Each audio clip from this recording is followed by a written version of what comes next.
Assalamualaikum warahmatullahi wabarakatuh. Selamat pagi teman-teman. Selamat pagi Ibu Listianingsi selaku dosen pengampu mata kuliah Administrasi Pembangunan. Perkenalkan, nama saya Wilanta Manugraha. Di sini saya akan menjelaskan tentang perencanaan pembangunan dan koordinasi. Nah, apa sih perencanaan pembangunan? Nah, di sini saya mengutip dari pendapat Riyadi dan Bratakusuma. Perencanaan pembangunan adalah suatu proses perumusan alternatif-alternatif atau keputusan-keputusan yang didasarkan pada data dan fakta-fakta yang akan digunakan sebagai bahan untuk melaksanakan suatu rangkaian kegiatan aktivitas kemasyarakatan, baik yang bersifat fisik maupun non-fisik dalam rangka mencapai tujuan yang lebih baik.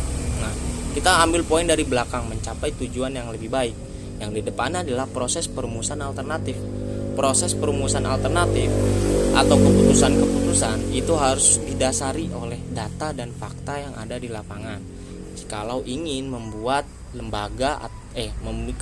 ingin membuat kegiatan atau aktivitas masyarakat. Jadi seperti itu. Nah, tujuannya adalah perencanaan pembangunan ini bertujuan untuk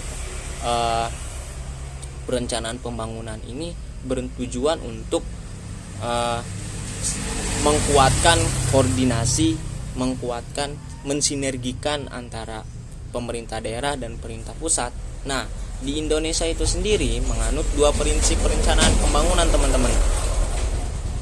Top down dan bottom up. Top down dan bottom up. Nah, kalau top down itu dari atas ke bawah, kalau bottom up dari bawah ke atas. Nah, Indonesia pernah menganut Indonesia menganut prinsip top down itu sekitaran tahun Orde Baru.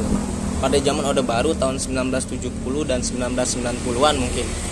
Nah, 1970 dan 1990-an mungkin itu Orde Baru. Jadi kalau teman-teman yang belum tahu top down itu apa, jadi ketika melaksanakan kebijakan itu tidak melibatkan ketika pemerintah melakukan kebijakan itu tidak melibatkan masyarakatnya itu sendiri. Jadi kalau sekarang kan itu dilibatkan masyarakat. Jadi ingin membuat suatu kebijakan biasanya itu suka ada yang namanya musyawarah dengan lembaga-lembaga kemasyarakatan, baru dibuatlah kebijakan. Jadi biasanya seperti itu. Nah, koordinasi. Apa sih itu koordinasi? Hakikat koordinasi itu adalah menyatukan dan menyesuaikan kegiatan-kegiatan serta menghubungkan satu sama lain, menyangkut pautkan kegiatan-kegiatan tersebut menjadi suatu unit kerja. Jadi ketika ada pekerjaan itu akan lancar kalau misalnya koordinasi di dalamnya itu dapat berjalan dengan baik. Kayak gitu. Koordinasi sangatlah penting dalam pembangunan karena di dalamnya terdapat banyak kegiatan yang berlainan dilakukan oleh banyak orang dalam banyak bagian. Kebutuhan koordinasi timbul sewaktu-waktu apabila suatu orang atau kelompok bertanggung jawab atas kesempurnaan suatu tugas. Apabila terdapat keadaan saling bergantungan di antara kegiatan-kegiatan, maka hasil yang efektif akan dapat tercapai. Terus, jika koordinasi ini tidak diterapkan dalam suatu pemerintahan itu sendiri, maka tidak akan menghasilkan pencapaian atau tujuan-tujuan yang ingin dicapai, dan pemerintah itu sendiri tidak akan terselenggara dengan baik. Seperti halnya yang dikatakan oleh Hadiningrat, bahwa koordinasi itu tidak bisa dipisahkan satu sama lain karena satu sama lain saling mempengaruhi. Pentingnya koordinasi antara lain sebagai berikut. Pertama, untuk mencegah terjadinya kekacauan, percekcokan, kesamaan, atau kekosongan pekerjaan. Yang kedua, agar orang-orang dan pekerjaannya diselaraskan serta diarahkan untuk mencapai tujuan. Yang ketiga itu agar sarana dan prasarana dimanfaatkan untuk mencapai tujuan. Yang keempat, supaya semua pekerjaan masing-masing individu harus membantu tercapainya tujuan organisasi. Supaya semua tugas, kegiatan, dan pekerjaan tepat pada sasaran yang diinginkan. Nah, kalau misalnya ada pekerjaan ada pembangunan, otomatis mempunyai peran fungsinya masing-masing dong. Biasanya beda-beda. Nah, tapi saling berkesinambungan satu sama lain.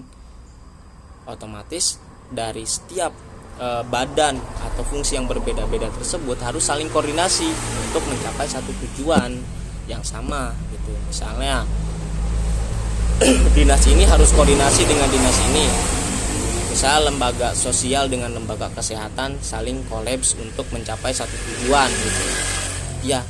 Kayak corona kayak gini gitu, lembaga kesehatan, dinas kesehatan dan dinas sosial masih saling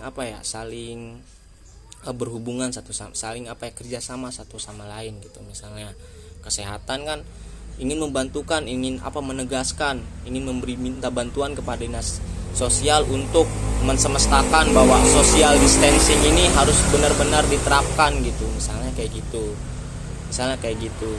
Itu tujuannya sama agar mengantisipasi terkenanya corona gitu. Kayak gitu koordinasi. Mungkin seperti itu teman-teman yang dapat saya sampaikan. Kurang lebihnya mohon maaf.